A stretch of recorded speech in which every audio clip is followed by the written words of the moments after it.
who you are. All right, so I'm Codie, massage therapist, public speaker. Really just trying to chase significance, man. Like so many people out here chasing success. I'm trying to be significant and like really make a difference in people's lives, and like that's why we're here today. Um, Yeah, that's dope. I like that. We're chasing significance out chasing here. significance, man. We're trying to make impact. We're trying to make Exactly. moves. Being successful is great, but if you're not changing people, if you're not helping others, like it's daunting. So Real life. I mean, success. I mean, yeah, I like just how you put that because when I think about success, it's about how I'm influencing other people, but I never really put the words on it, right? So rather than success for me, I'm just trying to bring my light to a space and exactly. change people around I me. mean, if you really like measure yourself by like what you do versus what you have, like the goal will be so much easier to reach, and it'll be so much more. It'll play such a larger role at the end of the day because success is Yeah, really for yourself. But if you play a significant, like if somebody can say, "I did this because of you," like that will go so much further than ever just saying like, "Oh, yeah. look at all this stuff I have." So Those are the game changers. Plus, that's the stuff that can never be taken from you, right? exactly, it's like Because even we when you're can build gone. up our whole repertoire of stuff and be like, oh, this is how I demonstrate my success. But then what happens when it gets wiped out, right? Exactly. So I mean, and if you affect enough people, like your legacy will forever live on because their life will change, and they know that it's because of the things that you've helped do for them. So, like chasing that significance is much deeper than ever being successul. Listen, we starting off dropping jewels. Yeah. That ain't even a topic tonight, y'all. We just got too much to share. All right, I'm gonna jump in and introduce myself. My name is Dr. Parsons. I am a psychologist, a mother, an entrepreneur, a businesswoman. I am the founder and director of Authentically Me. We are here to empower women to create the life of your dreams, right? So today's topic is about everybody centering themselves, putting your dreams, your goals, your values, like just who you are first, right? And we calling it radical self-care. I threw my radical on it because self-care is kind of a buzzword now. And Yeah. I'm glad it's getting a lot of attention, but it also means that sometimes it gets diluted and people throw messages about what self-care is and what it's not. But I'm sure, so you coming from the massage therapy background, I'm sure self-care as the massages, you get a lot of attention that way. What's your sense of it? What's your read? I mean, of course, I'm gonna like being a massage therapist, and I get the benefit from it. Of course, like the physical is gonna be very highly important, but Right. self care to me, and as a whole, is just whatever makes you happy. Yeah. So like actually taking time for yourself to do things that plays a huge role in your life and like how you go about living, and not constantly making sacrifices for everyone else, and like any allowing anything to dim your light. So if it's outside of Mhm. like your purpose and what you really love to do, then it's not self care to me. Being able to say no, being able to check in and be like, okay, is this what I want for Yeah. myself, or right? or is And it if even it's on the not, same road path that I want to go on? exactly, is this even in the direction of what I want for myself? And if it's not, giving yourself permission to say no, walking away, or at the very least, saying yes last, right? Because we gotta, self care is intentionally putting yourself first, Mm-hmm. right? And I know it's overwhelming. Like, I know that place of, man, I have everything on my shoulders, right? Like, I'm carrying my family. Maybe I'm a single mom, and I got kids to take care of. I got jobs I have to work in.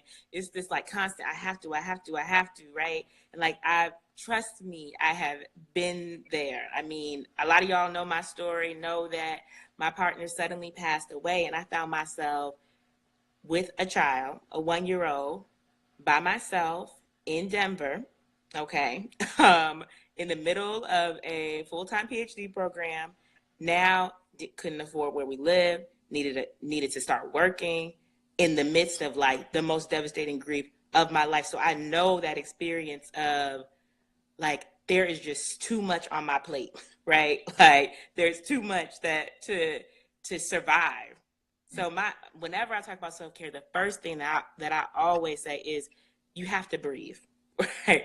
You have to find your breath because that is where you will at the very least, like, calm yourself to be able to even make the choices for your life, right?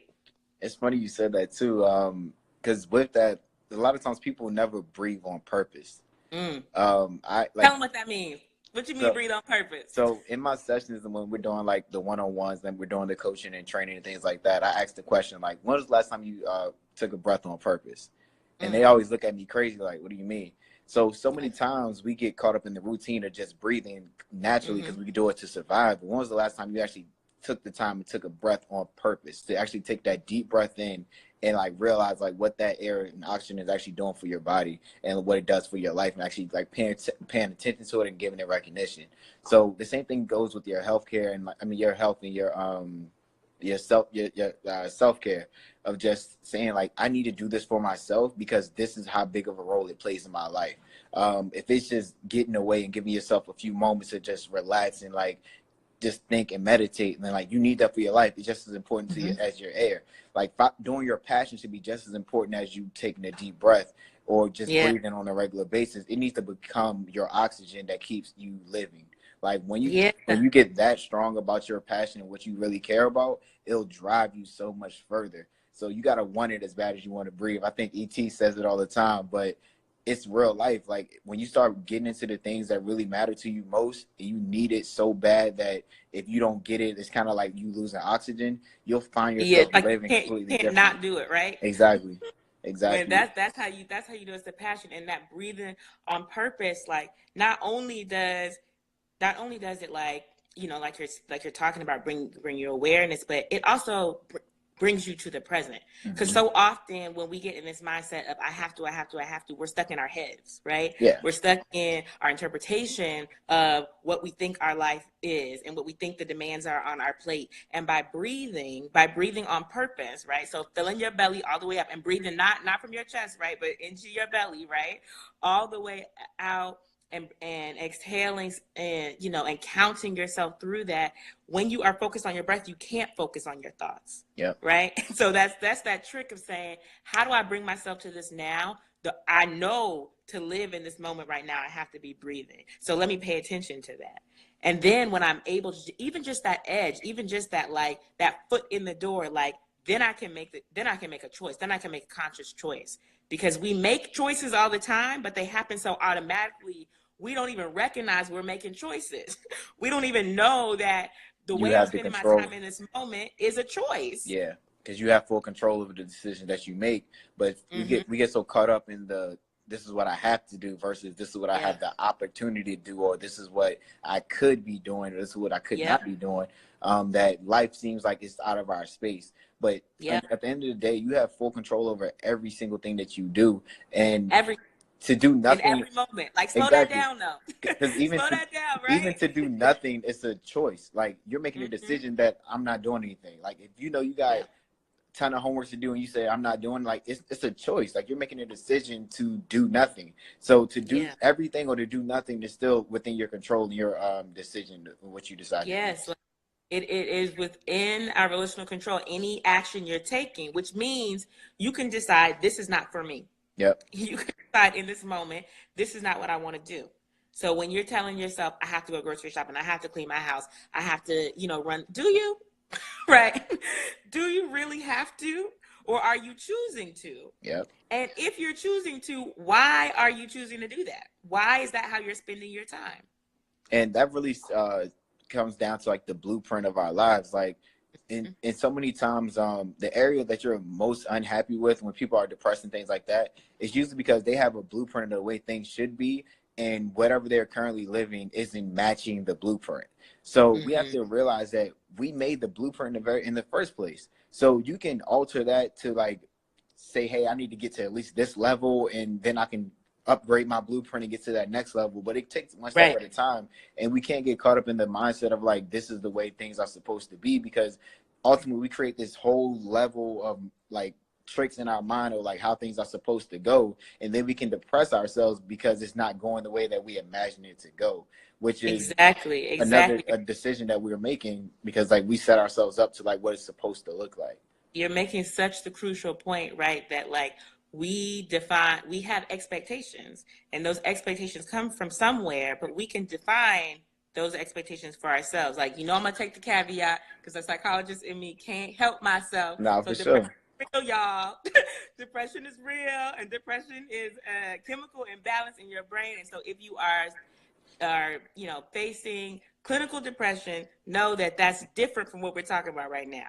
But if you're in kind of that normative lens of the ways that I want my life to look are different from or aren't aligning with the ways that I'm expecting my life to look, and then I'm beating myself up for that, Yeah. guess what? You can change the way you want your life to you think your life should look.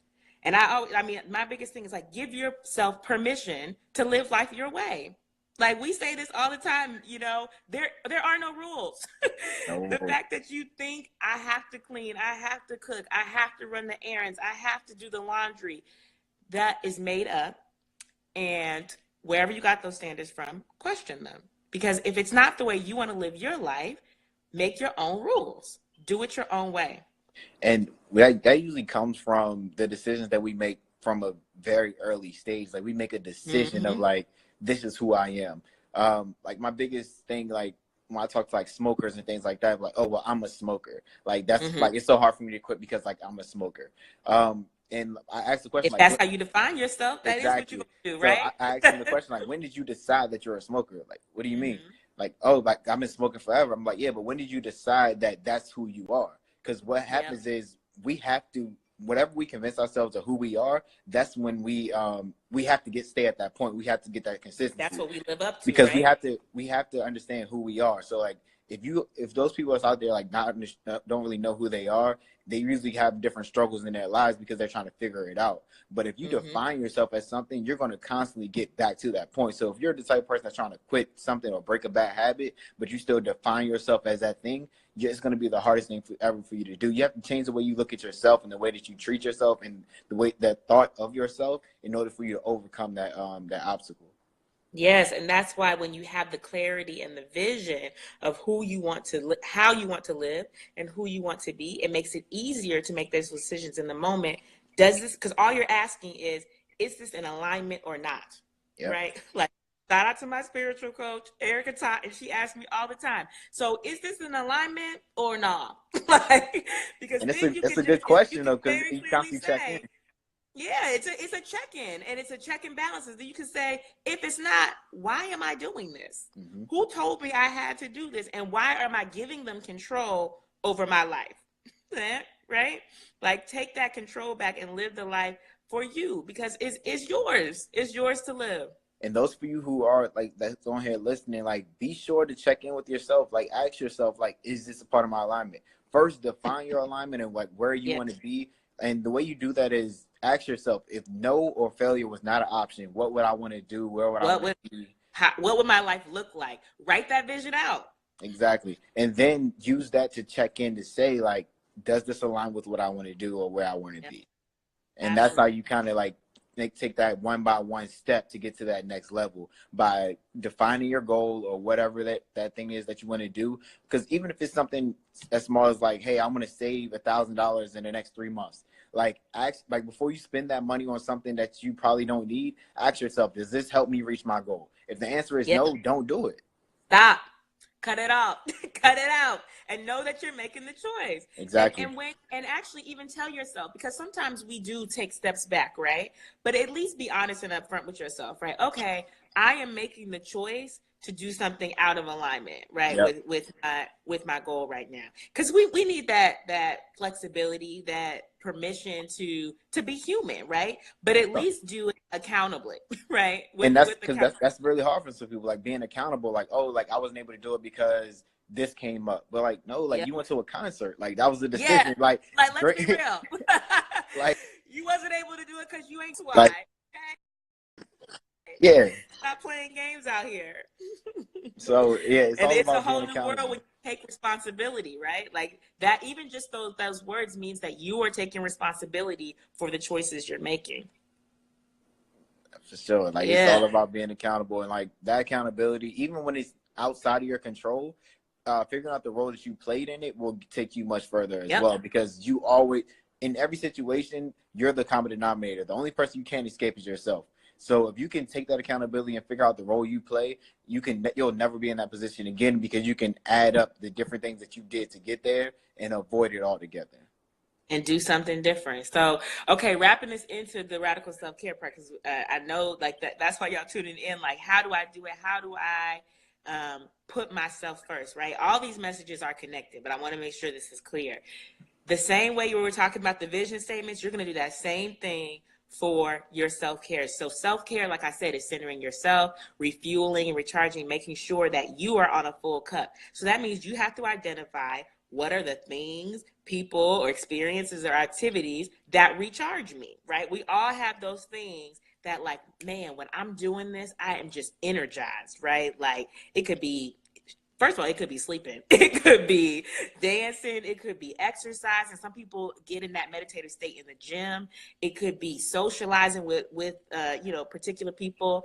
It could be spending time with your family. Like, it could be, journaling or taking that walk. It doesn't have to cost money. Sometimes people get in this mindset that, like, self-care has to be expensive or has to take a long time. No, you just need to know what are the things that refuel me.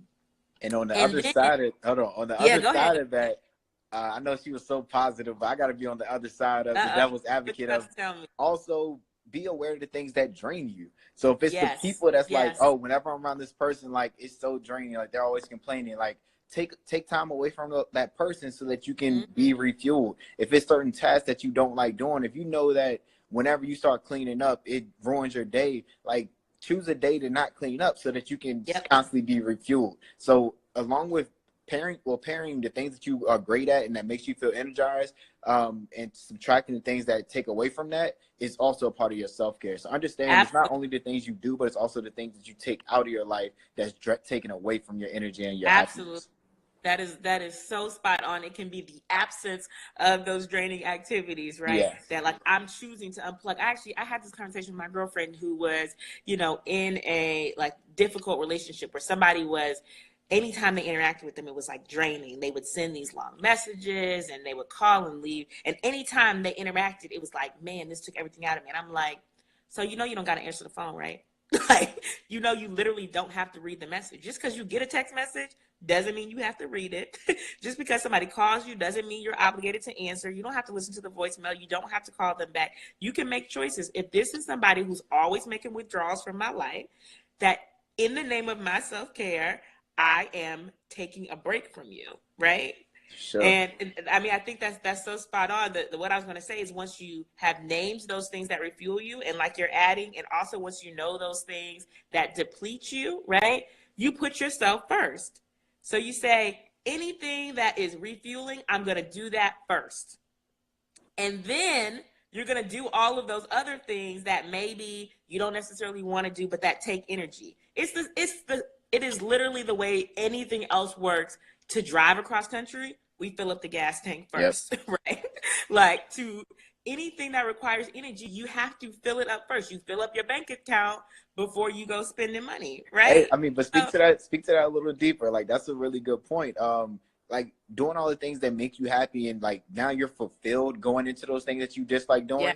It's better to charge your battery and then exert all that energy into things you don't really feel like doing, because now you're on a high. It's much exactly. easier to get things done when you're coming from a high and going through it, and like it kind of get depleted a little bit at a time. But if you go from the backside up, like the things that, I mean, when it comes to like difficult things that's going to drain you, like kind of get that stuff out of the way. Like kind of say, hey, like I don't really want to do this, but if it's the hardest thing and it's you got to think about it all day long, go ahead and knock that out. Like me being Right. a manager, like I started my day, like if I had to let somebody go, I didn't wait to the end of the day because I knew like everything I had to do. I was like, damn, I still got to talk to It's still this on your girl. back burner, Yeah, right? so like Yeah. things like that, attack it up front. But everything else, like if you have the option to like say, hey, I really love dancing. Dance in the morning so that when you head into work, like you're already on a high and nothing can really take you off of that. So like that's a really good point. Yeah, absolutely. First of all, I got to shout out to Jam. I see you popped on. I see you, girl. I love you. So yes, but what you're talking about, right? Like coming from this full cup, right? So and I talk about this like do things first, right? And I don't mean that literally in that it has to be the first thing that you do in the morning, but it does have to be your priority. Yeah, So when I'm making my schedule, I slot my like, and I'm telling y'all, and I showed y'all my calendar one time before. I know you don't want to see it again, but I slotted my self-care block before I filled in all my other work meetings. Before I filled in the rest of the things that I was obligated for, I knew when I was going to have my self-care, right? So whatever it is that you need to do, and maybe if it does require finances, make sure you're paying for that first, right? Make sure you know what's going to happen. And for those reasons you just talked about, one, so that you have enough energy to do those things that are harder, because it's not about just saying I'm never going to do anything that depletes me, or I'm never going to do anything that's hard, right? It's just about saying, in order to do those things well and effectively, I have to have a full tank. And the second part is then you can overflow in love and light and energy to those other people that really matter to you and those other things that you really care about. Like so often we get in this mindset of I have to for my kids because they're my life and they're my why and they're my reason. If you do not have a full enough tank, you are doing them a disservice. So even if that is your motivation, do center yourself for them, because to be your best self, to show up as the best that you can in that relationship that you care so much, you have to be on full. for sure. You have to. Otherwise, you're doing them a disservice. Yes, exactly. So whoever it is, whatever it is that you care about, know that you want to show up full. You want to show up with your tank, filled up. And with that same thing, like if we compare our lives to the things that we do on a regular basis anyway, like you never let your phone die.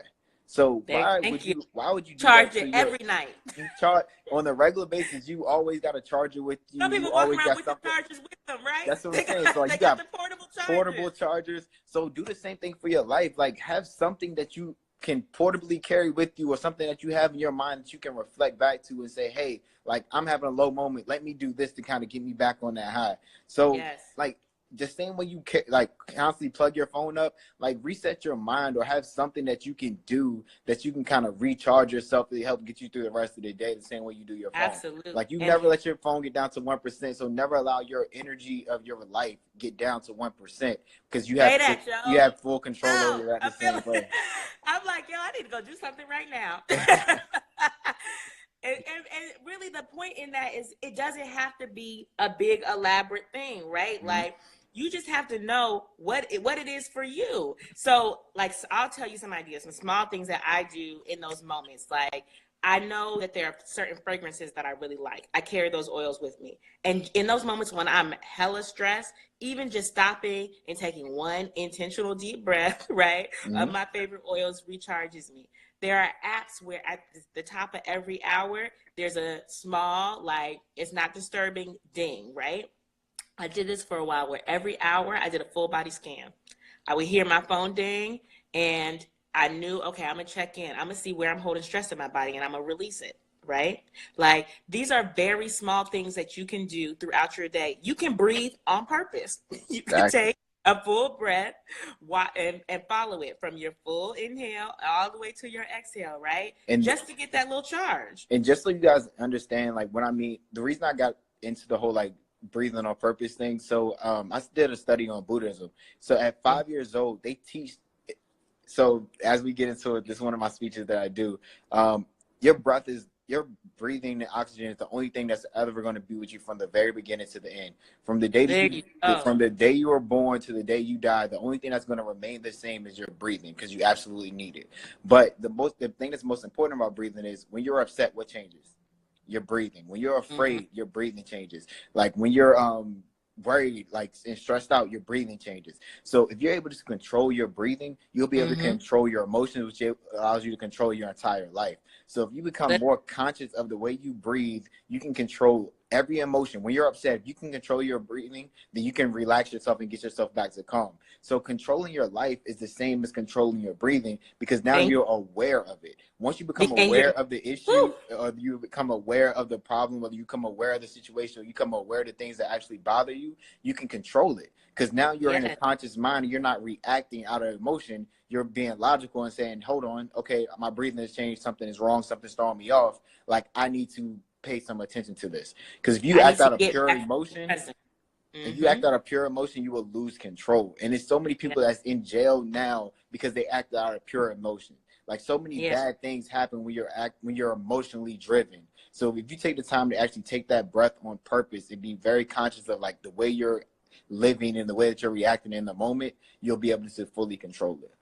Absolutely. It's that control and it's that presence.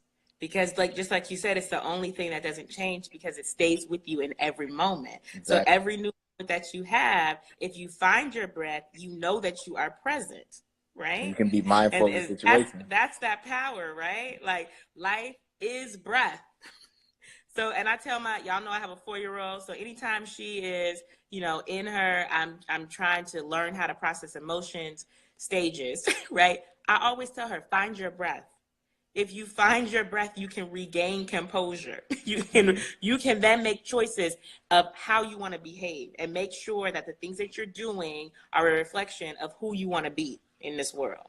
And it just makes sense. Yo, we dropping gems on y'all. We love y'all, and we, Look, we, we want we you to got a know quote. we yeah, we are enough. Yo, I got my last little story I'm gonna tell about like the importance of self-care, like why this is like so key to just making it, right? Like, and it's you might have heard this story. It's about this guy who had to chop wood, right? So he's in this place where he gets this ridiculous amount of wood that he has to chop. His boss tells him, if you don't chop this amount of wood today, you're fired. It's done. He has a whole family to support. He's the only person bringing in money. So he's like, nervous and like a mess, stressed out. He's chopping, and his blade gets dull. But he keeps chopping because he's like, I just have to get through all this wood. All I got to do is chop. A passerby comes and says, your blade is dull. Like, you need to stop and sharpen your blade. And he said, I don't have time. All I got to do is chop. I have to chop. I have to finish.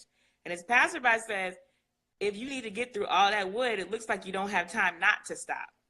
So even when you program yourself into thinking like, I have to do this in this moment, sometimes if you stop and take the steps to give yourself the energy, give yourself the charge, give yourself the appropriate tools to get through, you can then do those things that are still on your plate in a better place, right? You So go into it with a sharper tool. sharpen your iron, sharpen your life so that you can be who you want to be in this world.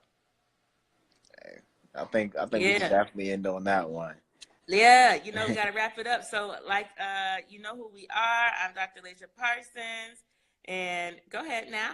Codie Carter, owner of Elevated Wellness. Yes, there you go. And we are enough. We're here every Tuesday at 9. Hit us up. Let us know what your questions are, what topics you want us to cover for you. And we'll be back. Yes, next week. All right. We Peace. out.